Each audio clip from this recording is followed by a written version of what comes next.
사울왕 시대에 한 남자가 젊은 아내를 두고 죽었습니다. 그 남편이 죽을 때 재산을 남기고 죽었는데 금으로 만든 돈을 남기고 죽었어요. 그런데 그 지역의 영주가 그 젊은 아내가 예쁘게 생겼거든요. 평소에 마음을 가지고 있다가 남편이 죽으니까 그 여자를 자기 영주 궁으로 데려오려고 하는데 완강하게 거절을 했습니다. 이 여자가 생각할 때 아이고 여기서는 살아서는 안 되겠다, 내가 이 고향 이 집을 떠나야 되겠다 마음을 먹고 그 금은 어떻게 하겠어요. 그래서 꿀단지를 만들었어요. 그래서 꿀단지를 여러 개 만들어서 남편이 남긴 금화를 그 꿀단지 밑에다가 다 넣고 그 위에다가 꿀을 부었어요. 그러니까 꿀이 가득 찬 거죠. 그래서 이제 남편이 살아있을 때 가장 절친한 친구, 그 친구를 불러가지고 이 꿀단지를 맡아주세요. 그런데 두 사람만 하면 안 되니까 증인을 세웠어요. 여보, 증인 봤죠? 제가 이 고향을 떠나야 되겠는데 이 꿀단지를 남편의 친구에 맡겨 놓으니까 증인은 확인하세요. 그러니까 증인이 알았습니다. 하나, 둘, 셋, 넷, 다섯, 여섯, 일곱, 여덟, 아홉, 열 단지를 맡았어요. 그런데 이 꿀단지를 맡은 남편의 친한 친구의 아들이 성장을 해가지고 결혼을 해야 됩니다. 근데 결혼식에 꿀이 필요해요. 꿀이. 그리고 자기 집 지하실에 그 친구의 아내가 맡긴 꿀단지를 맡겨놨는데 그 꿀단지를 딱 뚜껑을 열어가지고 꿀을 이제 필요한 만큼 쓰려고 이렇게 비우는데 꿀을 따르는데 그 밑에 보니까 금화가 깔려 있어요. 두 번째 꿀을 또 따라 보니까 그 밑에 또 금화가 깔려 있어요. 이 남자가 그래서는 그 꿀단지 안에 있는 금화를 전부 꺼내고 이제 깨끗하게 씻고 그 꿀이 이제 덜 찰 거 아니에요. 금화를 꺼냈으니까 거기다가 새 꿀을 사다가 가득 채워놨어요. 아들을 잘 여웠죠. 왜? 그 금화가 또 나왔으니까. 그런데 그 지역의 영주가 죽어요. 세월이 흘렀죠. 그러니까 그 소식이 고향을 떠난 그 여자에게 들렸어요. 아이고 이제 영주가 죽었으니까 내가 집으로 다시 돌아가야 되겠다고 돌아왔어요. 돌아와가지고 그 남편의 절친한 친구에게 가서 그 꿀 이제 내놓으세요. 그럼 아이고 돌아왔어요. 내가 맡았으니까 당연히 줘야지. 그러면 증인을 세웠으니까 증인이 보는 가운데 이제 꿀을 내가 찾아가야죠. 그 증인 불러오라고. 증인이 왔어요. 꿀단지를 다 열어봤더니 꿀이 가득 차 있어요. 자, 증인 봤죠? 네. 자, 내가 맡긴 꿀 맞죠? 내가 이제 찾아갑니다. 증인이 확인을 했어요. 꿀단지를 집에 딱 가지고 가서 그 속에 뭐가 들어있다고요? 금화가 들어있거든요. 꿀을 비워놓고 보니까 금화가 하나도 없어요. 두 번째도 없고 세 번째도 없고 네 번째도 없고 금화가 사라졌어요. 꿀은 가득 찼는데 그러니까 이 여자가 재판관에게 찾아갔어요. 재판관님, 자초지종을 얘기하면서 내가 꿀단지 속에 넣어놨던 금화가 없어졌습니다. 아이고, 그는 우리가 재판 그런 건 잘 못합니다. 그런 중대한 재판은 왕에게 가서 재판을 하세요. 사울 왕한테 이제 갔어요. 사울 왕이 얘기를 들어보니까 에이, 그런 사소한 재판을 가지고 나한테 오면 되느냐고. 그 대법관 있으니까 그 법원에 가서 정식 재판을 신청해서 재판을 받으라고 그래요. 똑같은 사건을 가지고 이제 대법관에 가서 재판을 하는데, 자 이제 여자가 왔어요. 꿀 맡긴 친구 남편 왔어요. 그 다음에 증인이 왔어요. 자, 꿀 맡은 남자에게 묻습니다. 여인이 꿀을 맡길 때 그 속에 금화가 들어있는 것 보았습니까? 못 봤습니다. 금화 얘기를 들었습니까? 못 들었습니다. 그럼 증인에게 묻습니다.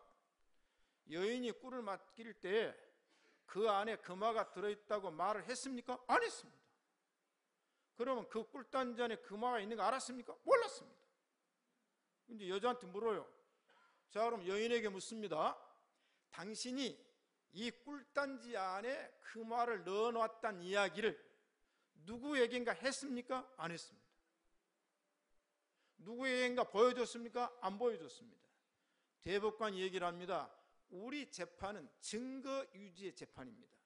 그런데 당신은 그 말을 넣었다고 얘기를 하는데 본 사람도 없고 들은 사람도 없고 당신이 입 밖에 말한 적도 없는데 우리가 그 꿀단지 안에 금화가 들어있다는 걸 어떻게 증거로 잡을 수가 있습니까? 이건 증거가 없으니까 이 재판은 원인 무효입니다. 해버렸어요. 그런 여자가 얼마나 억울하겠어요. 여러분 억울해요 안 억울해요? 내가 꿀단지 그 말을 넣어놓은 건 사실이죠. 근데 그 말을 안 했어요. 그걸 누가 못 봤어 안 보았어요. 그렇다고 해서 꿀단지 안에 금화가 없는 건 아닌데 너무너무 억울해가지고 이 여자가 이제 막 재판장에서 나와가지고 아이고 억울해라 아이고 억울해 가는데 들에 가보니까 목동이 양을 치고 있어요. 근데 보니까 다윗이요. 다윗. 원래 이 다윗이 지혜롭기로 유명했어요. 그래서 이 여자가 다윗 내 얘기 좀 들어보라고. 그러니까 뭐요? 아주머니 얘기하세요. 아주머니가 그 사실을 얘기를 해요. 아주머니 내가 재판을 할 수 있지만은 왕이 이 사실을 알면 큰일 납니다. 그러니까 내가 재판을 해도 된다는 허가를 왕에게 가서 받아오세요. 그런 거예요. 그러니까 이제 이 여자가 왕에게 갔어요. 아니 대법관이 재판을 했는데도 증거가 없다고 재판 못한다고 합니다. 그런데 목동 다윗이 이 재판을 자기에게 위임해주면 하겠다고 왕에게 허락을 받아오라고 하니 사울 임금이 어떻게 할까요? 그러니까 그 다윗이 재판하고 싶다면 재판을 해야지. 다윗 불러오라. 그리고는 여자하고 친구하고 증인을 불러다가 지금 재판정에 재판하는 거예요. 많은 재판관과 신하들이 있습니다. 근데 이 목동 다윗이 불려와가지고 재판을 하는데 빈 항아리를 신하에게 가져오라고 그래요. 그리고는 꿀단지 안에 있는 꿀을 빈 항아리에 다 비워요. 근데 금화가 나와요 안 나와요? 안 나오는 거죠. 그러니까 이제 다 비운 다음에 꿀단지를 망치로 다 주워 깨버립니다. 그러니까 꿀단지가 조각이 나요. 하나 깨고 두 개 깨고 세 개 깨고 네 개 깨는데 깨다 보니까 한 꿀단지 밑에 보니까 뭐가 번쩍 빛이 나요. 보니까 금화 두 개가 미쳐 떨어지지 못하고 거기에 딱 달라붙어 있는 거예요. 봐라! 이 꿀단지 안에는 금화가 있는 게 사실이다. 그러므로 꿀단지를 맡았던 친구는 당장 그 금화를 이 여인에게 갚으라. 끝났어요. 이제 이 얘기는 탈무드에 기록된 다윗의 지혜로운 재판 얘기입니다. 사실입니다. 성경은 성경 이외의 기록들이 있어요. 저도 이제 책을 여러 권 가지고 있는데 유세피스가 지은 세 권의 역사책도 있지만은 구약 성경에 기록되지 않는 사실들, 신약 성경에 기록되지 않는 이야기들을 모아놓은 책들이 있어요. 그리고 유대인들에게는 탈무드가 있어요. 다윗은 어렸을 때부터 알아봤습니다. 따라합시다. 될 나무는 떡잎부터 알아본다. 지도자는 지혜로워야 됩니다. 다윗은 지혜로웠어요. 다윗은 베들레헴 개천에서 용이 났습니다. 그래서 사무엘상 18장 5절에 말하기를 다윗이 사울의 보내심을 받은 곳마다 가서 지혜롭게 행하며 사울도 군장들도 신하들도 모든 백성들이 합당히 여겼더라. 다윗은 지혜로운 사람이었습니다. 자, 여름철 목동 출신들의 성공시대 오늘 세 번째 누굽니까? 다윗입니다. 다윗은 목동으로 산 나라의 왕으로서 성공합니다. 기적 같은 얘기입니다. 난세 영웅이 난다. 난세. 여러분 충무공 이순신 임진왜란이 없었으면 충무공 나타나지 않습니다. 지금 여름철에 인천 상륙작전 영화 하죠. 저도 그걸 보려고 이제 합니다. 옹해 뭡니까 덕혜옹주 그거 봐야 되겠고 그다음 인천 상륙작전 봐야 되는데 또 제가 영화 선전하니까 또 교인들도 몰려가서 영화를 또 봐야 되는데 영화 좀 보세요. 그래서 두 개를 지금 보려고 하고 있는데 메가더 장군은 2차 대전이 일어나지 않았더라면 우리 한국의 남북전쟁이 일어나지 않았더라면 메가더는 태어날 수가 없어요. 신앙도 고난 때 역경 때 믿음의 영웅이 태어난 줄로 믿습니다. 자, 그러면 첫째 베들레헴 목동 출신 다윗입니다. 제가 요셉을 얘기할 때 요셉이 창세기 37장에 등장되어 가지고 50장까지 창세기 3분의 1이 기록됐다고 얘기를 했어요. 그 다음에 모세는 자신이 기록한 모세 오경이 있죠. 자신이 기록한. 그 다음에 모세에 관한 기록이 출애굽기부터 시작을 해서 등장을 하게 됩니다. 그 다윗은 어떤 사람이에요? 다윗은 사무엘상 16장에서 다윗이 최초로 등장을 합니다.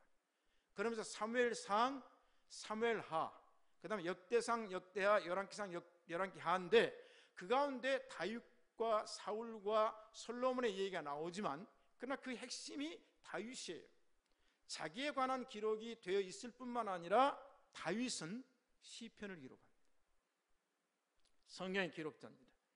다윗은 애굽 사람들이 목축업을 가증히 여겼다고 해서 팔레스타인이나 히브리 민족이 목축업을 가증히 여긴 건 아니에요. 그 히브리 민족은 베두인족으로서 목축업이 주업이에요. 그러니까 양고기를 먹고 사는 거예요. 양가죽을 벗겨서 운막 만들고 양털을 짜서 옷 만들고, 이게 이제 유목민들 아닙니까? 여러분, 전주는 유목민이에요? 농업입니까? 여러분, 김제평야, 만경평야, 우리나라 쌀 70%가 여기서 나온다. 여러분, 쌀이 허벌나게 나온 데가 이 김제 들녘이에요. 지금 우리나라 쌀이 남아 돌아가지고 군인들도 묵은 쌀 안 먹는데요. 묵은 쌀 주면 큰일 난대요. 그래가지고 국가가 이 쌀을 처치하기가 곤란해서 매년 쌀만 관리하는 비용이 어마어마하게 든대. 왜 그런 정치를 합니까? 나는 이해가 안 돼. 저도 기아대책 끼고 법인 이사로 섬기고 있습니다. 1년에 1,500억 정도가 이제 쓰여지는 일을 하고 있고, 이번에 희망 월드컵 세계 11개 국가의 축구 아이들이 와가지고 이제 서울에서 9월 6일 날 오후 7시에 오프닝하고 경기를 합니다. 그 전에 케냐 팀들이 전주에 와요. 그 전에 귀국을 해가지고 이 아이들이 지금 흥분돼가지고 난리납니다. 왜? 공차로 가는 것만 비행기 타고 간다. 그래서 지금 무슨 훈련을 시키냐면 100골 늘리기 훈련을 시키고 있어요. 하루에 한 끼밖에 못 먹는, 한 끼도 못 먹는 아이들에게 한국 가면 배 터지게 먹을 텐데 가서 먹자마자 탈라면 안 되니까 지금부터 100골 늘리기 훈련을 시키는 게 세계예요. 아니, 쌀이 남아도는데 그걸 미리 법을 고쳐가지고 줘야죠. 70년대부터 사랑의 쌀 보내기 운동을 해서 한경지 목사님이 템플턴 노벨상, 기독교 노벨상을 받는 거 아닙니까? 왜 정치를 그렇게 해요? 그냥 창고를 열어가지고 줘서 좀 먹여서 좀 살려주죠. 그러나 베두인족들은 목축업이에요. 목축업을 하지 않으면 안 되는데, 이 목동 베들레헴에서 양을 치고 있던 이 목동 다윗이 스카우트 됩니다. 이 얘기는 제가 많이 했기 때문에 여러분들이 잘 아는 얘기입니다. 목동이 기름 부음을 받았다. 목동이 다음 왕으로 스카우트 됐다. 이게 뭐냐? 하나님의 섭리입니다. 하나님은 사람을 쓰기 위해서 인류 역사와 우주의 역사를 운행하시면서 사람을 스카우트 하시는 분이 하나님이신 줄로 믿습니다. 여러분, 자녀들 스카우트 당한 게 좋아요. 이력서, 서류 넣어가지고 수백 군데 입사하려고 막 쫓아다니면 면접하는 게 좋아요. 쉬운 방법은 스카우트. 하나님의 핀셋으로 탁 뽑아버려. 다윗이 바로 그런 인물이었습니다. 자, 그러면 다윗이 스카우트를 당했는데 어떻게 해서 당했는가? 성경 사무엘상 16장을 읽어보니까 이런 얘기예요. 사무엘 선지자에게 하나님께서 베들레헴 이새의 집으로 가라. 왜요? 너는 암송아지를 취하고 기름불을 가지고 가서 이새의 가족들을 청하여 제사를 지내고, 그 다음에 그 중에 내가 사울을 버렸는데 사울 다음으로 왕될 자에게 기름을 붓게 하리라. 그러면 사무엘이 깜짝 놀래요. 아이고, 내가 가서 그 일하면 나 죽습니다. 나중에 성경을 자세히 읽어보세요. 그러나 하나님의 명령이니까 사무엘이 이새 집에 가요. 가서 이제 이새에게 얘기합니다. 이새야, 내가 온 목적은 너희 아들들 중에서 사울 왕을 대신하여 왕될 자에게 기름을 부으러 왔으니 빨리 자식들을 내 앞으로 대령하라 그랬어요. 그러니까 이제 엘리압이라고 하는 큰 아들을 대령을 하니까 하나님 이제 사무엘은 기름불을 취해서 기름을 부으려고 그래. 왜? 큰 아들 왔잖아요. 잘생겼잖아요. 키도 크잖아요. 그러니까 하나님 뭐라고 말하는 거야? 그 신장 보지 말고 그의 용모 보지 말라. 나 하나님은 사람을 외모로 보지 아니하고 중심을 보느니라. 아멘. 나는 그를 버렸노라 그랬어요. 버렸어요, 여러분. 버렸어요. 여러분 쓰임 받다가 버림 받아요. 그러니까 우리는 한 번 쓰임 받으면 끝까지 가야 될 줄로 믿습니다. 버렸어요. 그 다음에 아비나답을 또 불러옵니다. 그러니까 또 사무엘이 둘째니까 기름불을 취해서 부으려고 그러니까 사무엘, 그도 아니다. 내가 그를 택하지 아니하였노라. 안 택했어요. 세 번째 산마가 또 등장을 해요. 그러니까 또 사무엘이 세 번째니까 3세판 아니에요? 기름을 부으려고 그러니까 여호와께서 사무엘아, 그도 아니다. 내가 그도 버렸다. 내가 그를 택하지 아니했다. 그러니까 이제는 이새가 3번 실패를 했잖아요. 그러니까 아들들을 다 불러가지고 역대상 2장을 읽어보면, 자, 느다데스로 지나가게 하고 라떼로 지나가게 하고 오셈으로 지나가게 하고 7명을 다 지나게 했는데, 성경을 보면 다윗의 아들은 8명이에요 8명인데 성경의 이름은 7이 나오는데 시므와 심마라는 이름이 이중으로 나와요. 성경 해석자들은 말하기를 다윗이 8명을 낳았는데 하나가 죽어요. 그럼 우리가 자식들 8명 낳았어요. 그러면 이거 죽었으니까 이놈 새끼들은 내 새끼 아니니까 잊어버리자 그럽니까? 우리 어머니는 항상 내가 8남매를 낳았는데 둘은 땅을 밟고 살아야 되니까 땅세를 내라고 그래서 둘은 먼저 보내고 그렇게 얘기하시더라고. 세금 내고 그 다음에 6남매가 살았다 얘기를 해요. 자, 그러니까 어떻든 이제 7명이 지나갔든 6명이 지나갔어요. 그러니까 다윗 이새가 이제 이놈 7명 다 했는데도 기름을 안 부어요. 또 사무엘이 7명 다 선을 봤는데 하나님 아니라고 그러니까 이새야, 네 아들들이 전부 다 하냐? 그렇게 물어요. 그러니까 이새가 아니요, 막내가 있는데 그 막내는 지금 들에서 목장에서 아비의 양을 치나이다. 보세요. 성경은 말하기를 하나님께서 다윗을 부르신 줄로 믿습니다. 하나님은 지금 다윗이에요. 다윗.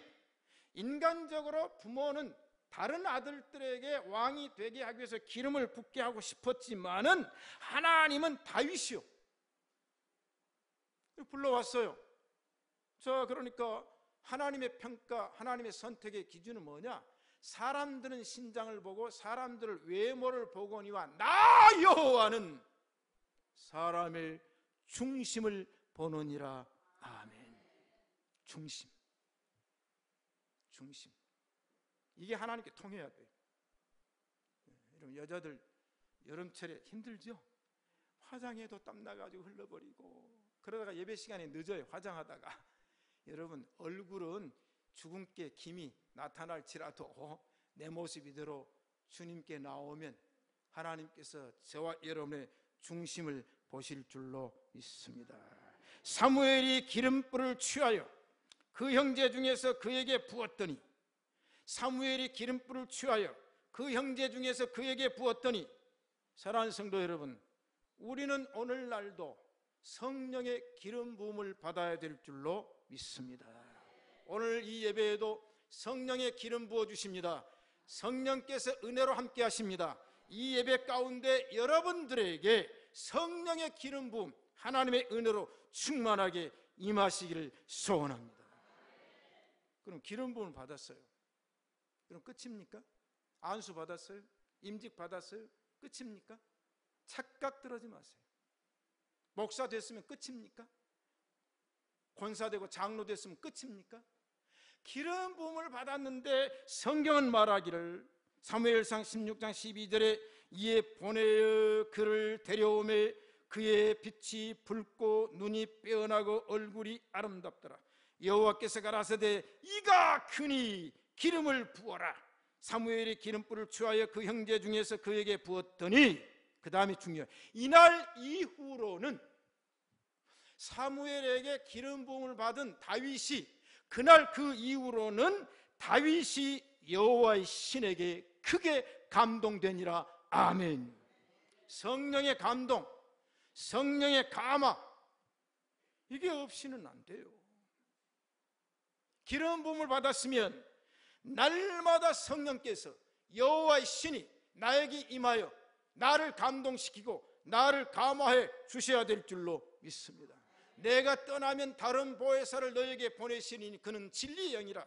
그가 이 세상에 오시면 그가 너희에게 내가 가르친 모든 것을 생각나게 할 것이며 너희에게 말한 모든 것을 지키게 하시리라. 아멘. 진리의 성령이 오시면 너희를 진리 가운데로 인도하시리니 그가 자유로 말하지 않고 오직 듣는 것을 말하며 장래일을 말할 것임이니라. 아멘.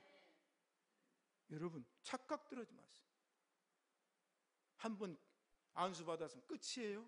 그러니까 문제 오늘 한국 교회가. 직분 받았으면 끝이에요? 아니에요.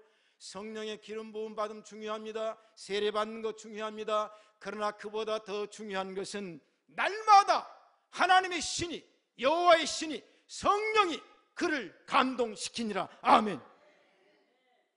감동 받으세요. 감화 받으세요. 그 사람이 하나님의 마음에 합한 자인 줄로 믿습니다. 두 번째, 그럼 목동 다윗의 성품이 뭘까? 순종과 성실성입니다. 아버지가 시키면 예 하는 거예요. 아니, 막둥이가 형들 다 있는데 들에 양치라 그러면 아이고 아버지 무슨 보내세요? 아니 나 구경해야 돼. 아니 선지자 와가지고 왕 될 사람이 기름 붓는다는데 아니 나는 막둥이잖아, 나는 막내잖아, 그랬겠어요? 다윗아, 너는 가망이 없어. 너는 막둥이야. 기회가 와도 형들에게 올 건데 너는 아버지가 포기한 거예요. 그런데 왜 다윗이 왕으로 기름 부음을 받았을까? 솔로몬이 아버지에 대한 평가를 열왕기상 3장 6절에서 하죠. 솔로몬이 가로되 주의 종 내 아비 다윗이 그랬어요. 성실과 공의와 정직한 마음으로 주와 함께 행함으로. 성실, 공의, 정직. 아들이 아버지를 얘기하는 거예요. 여러분, 아들이 아버지를 평가할 때 뭐라고 평가했으면 좋겠습니까? 아버지는 사기꾼, 아버지는 거짓말쟁이, 아버지는 도둑놈, 아버지는 강도. 우리 아버지는 세상에서는 명예를 얻지 못하고 우리 아버지는 세상에서 돈은 갖지 못했지만 우리에게 가문의 영예와 물질로 상속해 주지는 못했지만 우리 아버지는 성실했다. 우리 아버지는 근면하셨다. 우리 아버지는 공의로웠다.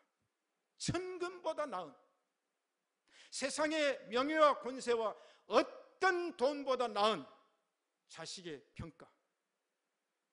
우리 아버지 어머니들 받읍시다. 우리 언니는 돈만 좋아해요. 우리 어머니는 비록 남루한 옷을 입고, 우리 교회 어떤 분도 그러더라고. 돈 5,000원짜리 사 입는데요. 그리고 남을 돕는데요. 10,000원짜리 사 입는데요. 그리고 남을 돕는데요. 그렇다고 백화점 가지 말라는 얘기는 아니에요. 돈 있는 사람 백화점 가서 좋은 옷 사야 되는 게 제 올바른 운동이에요. 명품 사 입어야 돼요. 돈 있으면 사 입어야 됩니다. 대답을 안 하는 거 보니까, 아니 내가 돈이 많아요. 그럼 백화점 가서 명품 사야 됩니까? 안 사야 됩니까? 사야 된다는 걸 제가 주장하는 거예요. 왜? 경제 구조는요, 이 돌아가야 됩니다. 예? 제 올바른 운동과 기독교율 실천 운동에 기조가 다른 게 있어요. 다른 게 있습니다. 저는 기준 설정을 하되 누리라는 거예요. 누려. 돈 있으면 자동차도 좋은 차 사야 되고, 돈 있으면 아파트도 큰 거 해야지. 청년 결벽은 자기 기준이에요. 자기 기준. 다시 말하면 그렇게 돈을 많이 모으지만 있지만 그 중에 내가 사회를 향하여, 이웃을 향하여 분배를 하면 그 사람은 빌 게이트에도 욕을 안 먹어요. 소로주 욕을 안 먹어요. 그걸 아셔야 돼요. 제가 이 올바스 운동의 기조가 그거란 말이죠. 어떻든 성실, 공의, 정직. 여러분 세상에서 출세하려면 처음에는 출세할 수 있어요. 요새 제가 늘 얘기하잖아요. 요새 사법부 비리가 드라마, 영화 굿 와이프라는 것도 여러분 보시죠? 그게 사법부, 입법부, 행정부, 재벌의 커넥션. 이번에 뭐 검사장 보세요. 썩어도 보통 썩은 게 아니에요. 그러면서 맨날 하는 말이 검찰의 명예를 걸고 다시는 이런 일이 없겠다고 TV 앞에서 수없이 천명을 했지만 사건은 그보다 더 크게 터져요.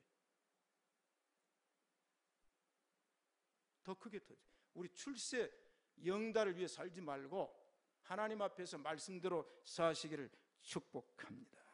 그래서 시편 78편에 말하기를 또 그 종 다윗을 택하실 때 양의 우리에서 취하시며 전량을 지키는 중에서 저희를 이끄사 그 백성인 야곱 그 기업인 이스라엘을 기르게 하셨더니 이에 저가 다윗이 그 마음의 성실함으로 양을 기르고 그 손에 공교함으로 지도하였도다.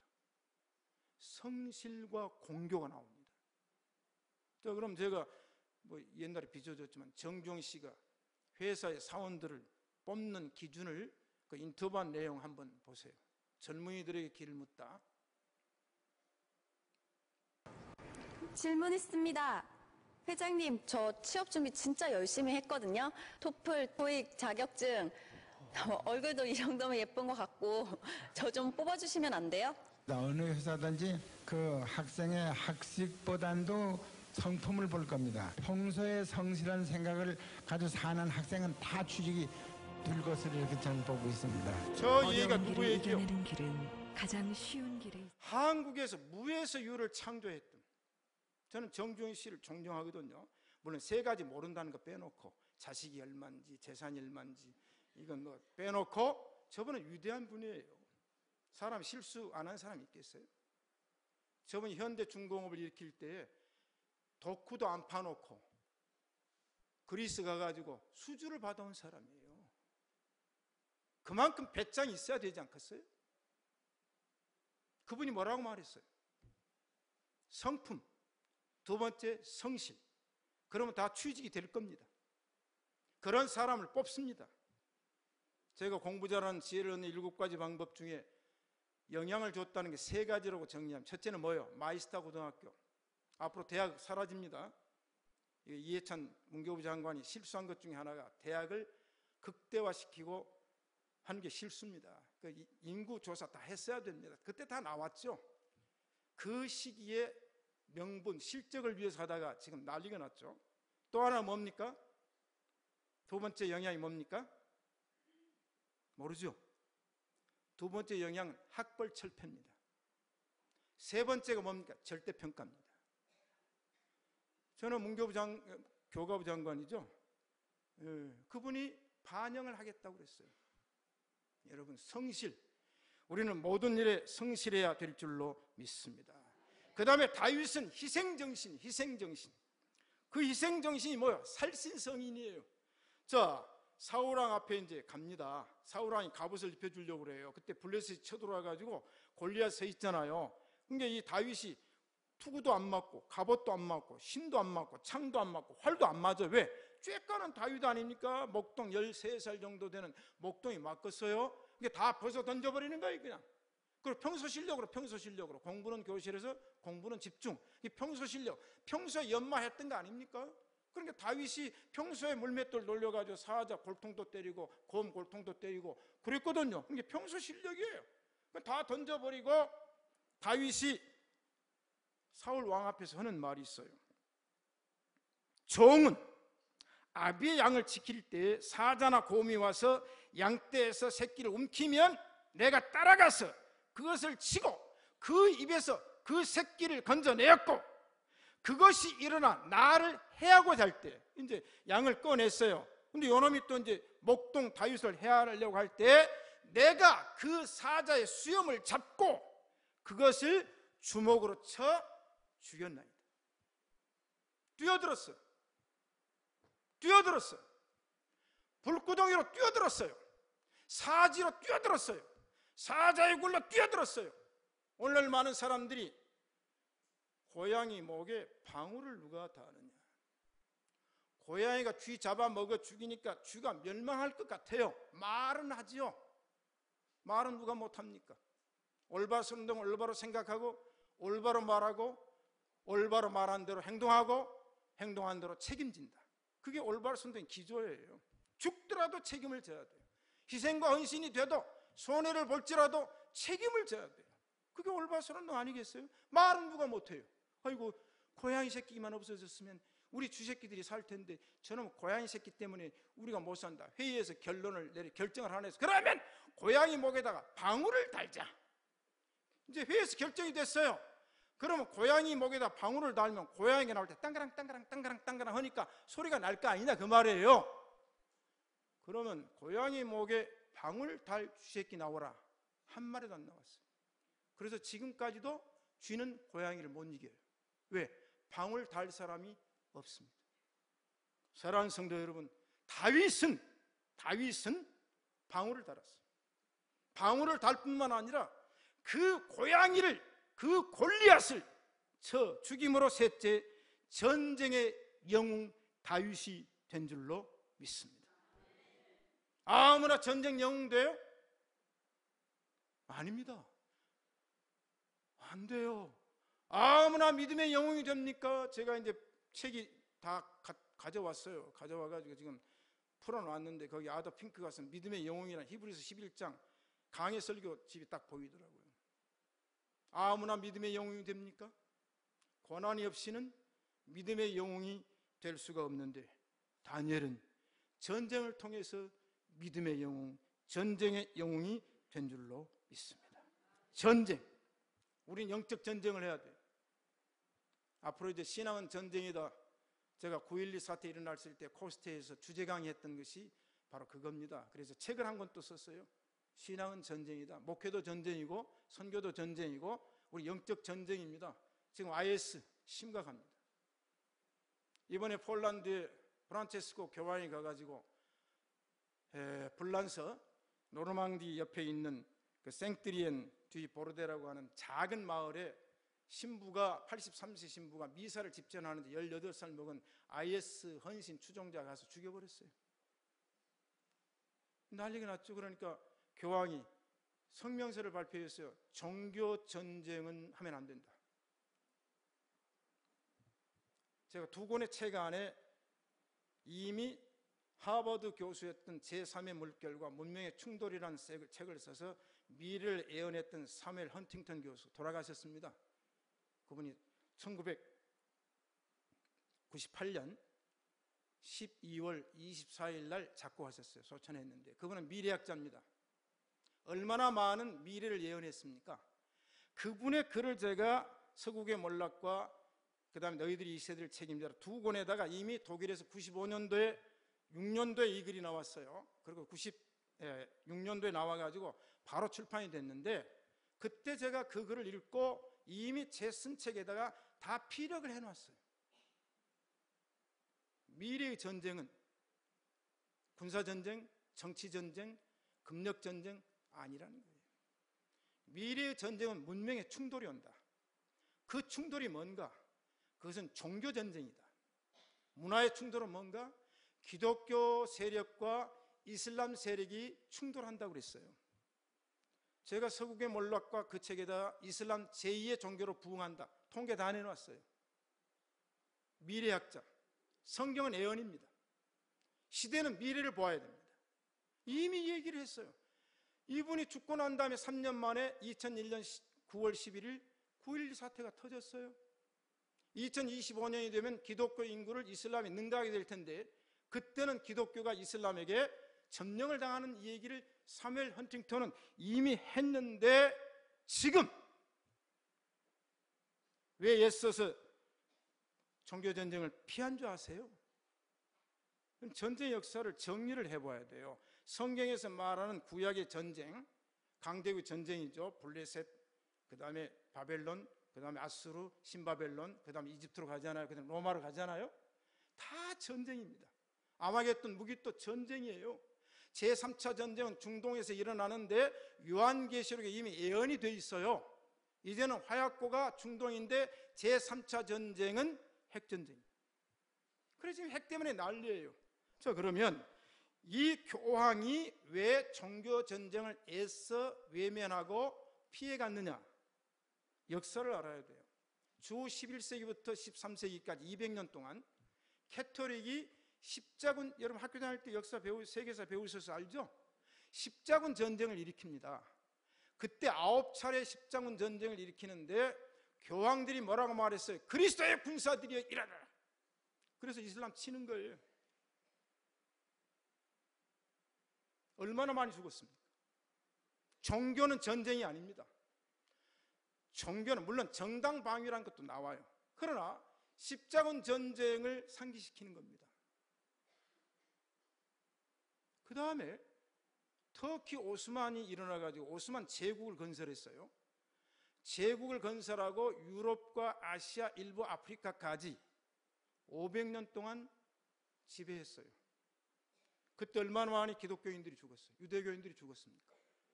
그때에 예루살렘의 성전이 회파됩니다. 제1성전, 제2성전, 제3성전 시대가 오는데 마지막 지은 성전이 오스만 대제에 의해서 회파되고 그곳에 이슬람 사원의 가장 큰 메카 사원을 지었어요.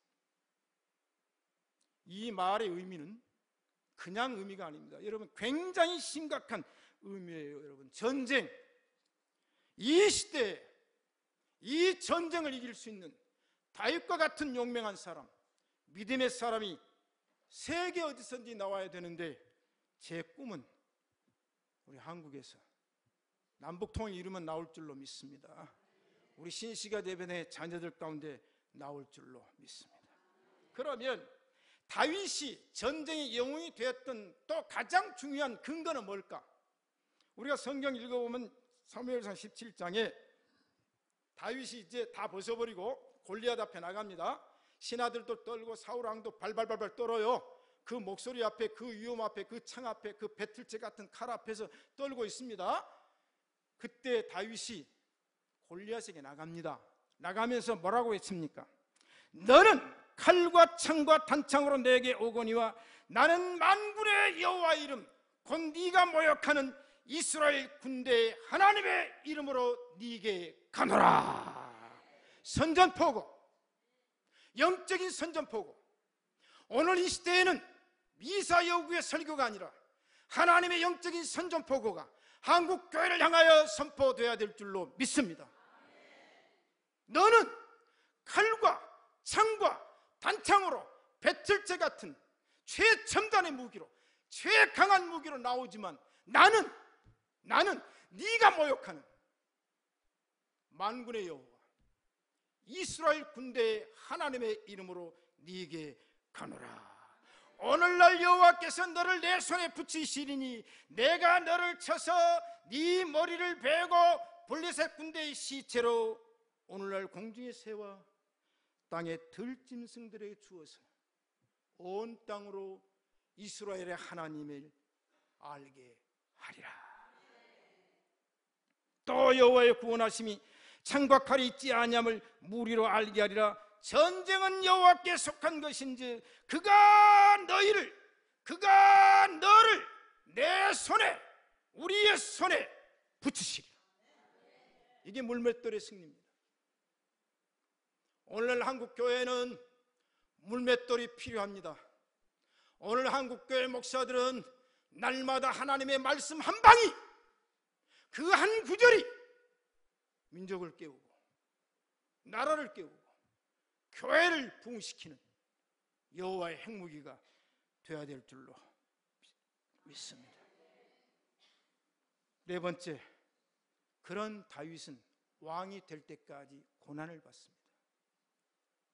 사울의 칼날에 이방 나라까지 도망을 갑니다. 아둘람 굴에 피합니다. 사울은 끝까지 다윗을 죽이려고 합니다. 결론입니다. 그럼에도 불구하고 하나님은 아비가일의 입을 통하여 다윗아, 내가 너를 생명사계로 쌓았으니 네 생명을 그 누구도 건드리지 못할 것이니라. 아멘. 내가 너를 생명사계로 쌓았다. 네 생명을 그 누구도 건드리지 못할 줄로 믿습니다. 그러므로 다윗은 용기 백배한 상, 담력상을 받은 자입니다. 그런데 결론으로 다윗은 뭐가 유명한가, 위대한가? 사울이 죽어요.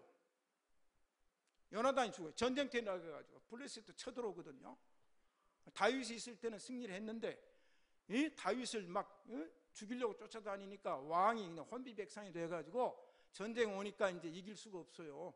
그래서 사울이 직접 전투에 나갑니다. 아들 요나단을 데리고. 그런데 사울이 전쟁터에서 자살했냐 타살했냐 두 가지가 사무엘상 마지막과 사무엘 1장에 나와요. 근데 죽으려고 하는 것을 이 사병이 그냥 적군에 죽는 것보다 내 손에 죽는 게 낫다고 해서 죽였다고 다윗한테 말하고, 아니면 사울이 적군의 총칼을 맞고 죽었냐 이런 얘기인데, 어떻든 결론은 뭐냐? 원수가 죽었어요. 다윗의 원수는 누구요? 사울이요. 죽었어요. 그런데 그 신하가 와가지고 다윗에게 얘기하면 자기를 한 자리 줄 줄 알고, 내가 죽여버렸습니다. 요나단도 내 칼로 죽였습니다. 확인사살 했습니다. 그러니까 다윗이 뭐라고 말합니까? 이놈아, 네가 어찌하여 여호와의 기름 부은 종을 죽였느냐? 너는 살지 못하리라. 그 자리에서 그 병사를 죽여버립니다. 네가 어찌하여 여호와의 기름 부은 종을 죽였느냐? 너는 살지 못하리라. 그리고 다윗은 활노래를 써서 사울과 요나단의 죽음을 애도합니다. 다윗이 이 슬픈 노래로 사울과 그 아들 요나단을 조상하고 명하여 그것을 유다 족속에게 가르치라 하였으니 곧 활노래와 야살의 책에 기록되어 있으니, 이스라엘아, 너의 영광이 산 위에서 죽임을 당하였도다. 오라, 두 용사가 엎드려졌도다. 이것이 다윗의 활노래, 사울과 요나단의 장송곡 애도시입니다. 사랑하는 성도 여러분, 이 시대에 다윗이 태어나서 나라와 민족을 구하고 세계와 일방을 육적으로 뿐만 아니라 남북과 영적으로 구원하는 영웅, 믿음의 영웅, 전쟁의 영웅이 우리 신시가 예배당에서 자손만대 태어나기를 주님의 이름으로 축복합니다. 아멘. 하나님 아버지 감사합니다. 목동 출신들의 성공시대, 전쟁의 영웅, 믿음의 영웅 다윗입니다. 이 시대에 하나님의 사명자들로 하나님의 전쟁, 영적 전쟁에 기필코 승리하는 신시가 예배당의 모든 성도들 되게 하옵소서. 예수님 이름으로 기도합니다. 아멘.